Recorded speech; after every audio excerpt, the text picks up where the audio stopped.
My name is Eddie Charlie. I am a survivor of residential school. I stand for truth. In light of the IAP records being destroyed, I am concerned that my children and children from all over Canada will never have the opportunity to hear the truth of the legacy of residential school. The elder sat down with us and she told us this story about this one time when she went to one of the reserves in the Greater Victoria area, and she saw a little boy and he had a cut on his knee. So she called the little boy over and she asked the little boy to sit down and explain the story about the cut on his knee.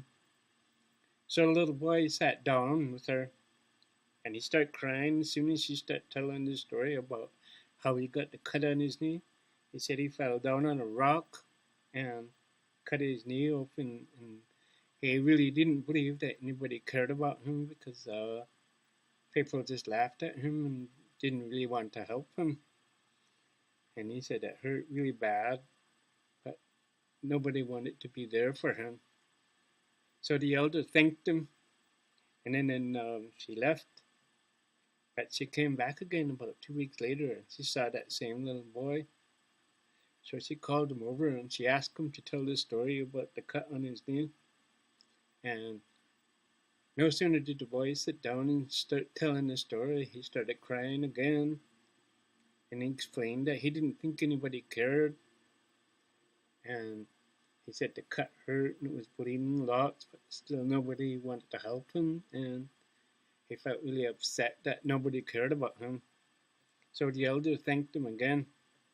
And then she didn't see him again for a month.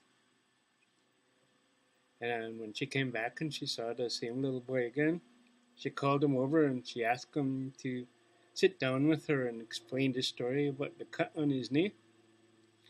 So the little boy sat down with her. But this time he didn't cry as he told the story. This time he actually smiled and he said the cut's healing and that he hardly knows it's there anymore. He says, but when he first got it, it hurt pretty bad. It bled a lot and it hurt for a week and he couldn't walk for 2 weeks. And he says, but now he's starting to feel better about it and he hopes to be able to forget about the cut soon. Now, the elder thanked him and then she told us the reason why she wanted to hear that same story over and over again is because it's like the residential school.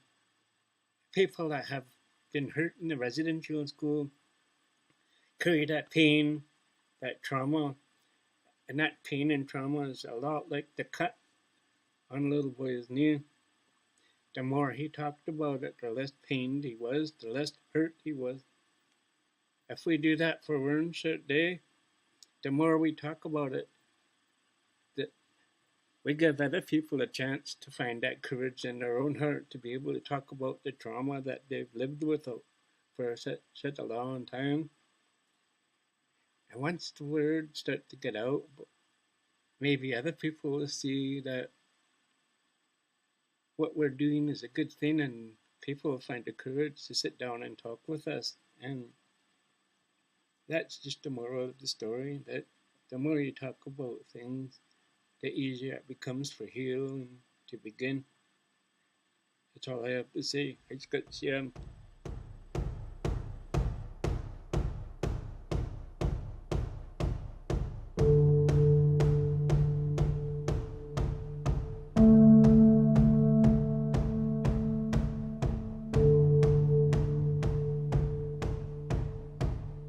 I am a survivor.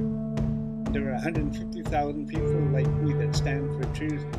Please save our truth.